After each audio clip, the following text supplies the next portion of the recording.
সার্কেলটা কিভাবে কাজ করে, আপনারা যে নাটগুলো তারপরে সার্কেলটি বের করা হবে। এর যেগুলো নাটগুলো আছে সবগুলো এই গাড়ির সার্কেল খুলবো। এই গাড়ির মডেল হচ্ছিল MS CAT G270-2। আমাদের সাথে থাকুন, দেখতে থাকুন কিভাবে কি করে। আর এই সার্কেল খোলার জন্য আমরা সর্বপ্রথম সার্কেলের বাইরে যেগুলো নাটগুলো আছে সবগুলো খুলে নিয়ে এই যে বালতি আছে বালতির ভিতরে রেখে দিছি। আর এখন আমরা উপরে যা যা থাকে পাইপ এমনকি সুইং মোটর সুই বল সবকিছু একে একে সব খুলে নিব। আর এখন এই আমরা উপরের সুইং মোটরের যে মোটরটা থাকে সেটা বের করব, তারপরে নিচের যে সুইং মোটরের যে হাঁড়িটা আছে সেটাও বের করে নেব। এই যে সুইং মোটরের হাঁড়িটা বের করার জন্য নিচে আপনার মিস্ত্রি চেষ্টা করতেছে এবং অবশেষে সেটা আমরা খুলে বের করে ফেলেছি। শুধু সুইং মোটর না, সুইং মোটরের সাথে যে সুই বাল্বটা থাকে সেই সুই বলটাও আমরা খুলে ফেলেছি। যেহেতু সুইং মোটর কাজ করাবো সেই জন্য সুইং মোটরটা আমরা খুলতেছি, এটা পরে দেখাবো। এই গাড়ির 3 কোণা 3টি জ্যাক দিয়ে গাড়িটি উঁচা করা হবে, কেননা ভিতরে এখনো নাট বোল্ট আছে। এই উঁচা করে এই নাটগুলা খোলা হচ্ছে, তারপরে সার্কেলটি বের করা হবে। আর এই গাড়িটা আরো উঁচা করা হচ্ছে জ্যাক ঘুরা ঘুরা, যাতে সার্কেলটা টানলেই বের হয়ে যায়। আসুন দেখি সার্কেলটা কিভাবে কাজ করে। আপনারা যে নাটগুলো দেখতে পাচ্ছেন এগুলো থাকে উপরে বডির সাথে, আর এই ভিতরে নাটগুলো এগুলো থাকে চ্যাসিসের সাথে।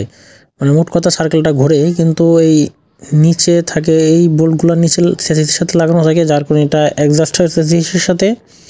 আর উপরে বোল্টগুলো থাকে বডির সাথে। আর এই যে দাঁত দেখতে পাচ্ছেন, আর এই দাঁতের ভিতরে থাকে সুইং মোটর। যখন সুইং মোটর ঘোরে তখন আপনার নিচে যেহেতু মানে আপনার মাটিতে থাকে সেহেতু চেন ঘোরে না, কিন্তু উপরটা যেহেতু বডি যেহেতু ফাঁকা থাকে সেজন্য বডি ঘোরে। এভাবেই হচ্ছে আপনার সার্কেলটা করা হয়। আর আমাদের যে সার্কেলটা আছে এই সার্কেলটার ভিতরে বেয়ারিং হয়তো বা হয়ে গেছে, এটা গোস্তি ছিল আর এটা দাঁত দুটা ভাঙা ছিল। আর এটা হচ্ছে আমাদের নতুন সার্কেল যেটা আমরা গাড়ির মধ্যে উঠাইছি। আর এই উঠানোর ভিডিওটা দিতে পারি নাই, কারণ আমি তখন আমি নিজে উঠাতেছিলাম। যেহেতু নতুন সার্কেল দিয়েছি সেহেতু আমরা ভিতরে গিরিজ দিয়ে দিয়েছি, যাতে পরবর্তীতে আমাদের আর গিরিজ ওই উপর দিয়ে না ঢোকানো লাগে, সেজন্য প্রথমে দিয়ে নিছি। আর যে বল দেখতে পাচ্ছেন এই বলে কিন্তু গিরিজ করা লাগে, নতুন অবস্থায় প্রতিদিনই গিরিজ করা লাগে।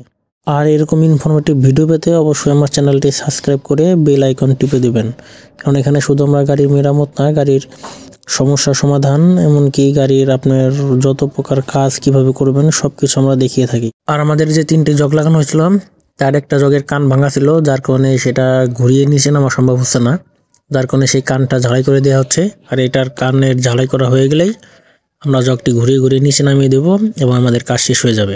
ইতিমধ্যে নাটগুলো টাইট দিয়ে দেওয়া হয়েছে এবং টাইট দেওয়া হচ্ছে, এবং আমরা এখন শুধু চেক করব, তারপরে দেখি কি অবস্থা। আর এই গাড়িটি আমরা স্টার্ট দিয়ে দেখেছি, গাড়িটি সম্পূর্ণ কিছু ওকে আছে। আর আপনি যদি মেকানিক ছাড়া নিজেই সেলফ টেস্ট করতে শিখতে চান বা জানতে চান, তাহলে এই ভিডিওটার শেষে ভিডিও আসছে, সেই ভিডিওটা দেখে আসবেন। সো দেখা হচ্ছে পরবর্তী সেই ভিডিওতে।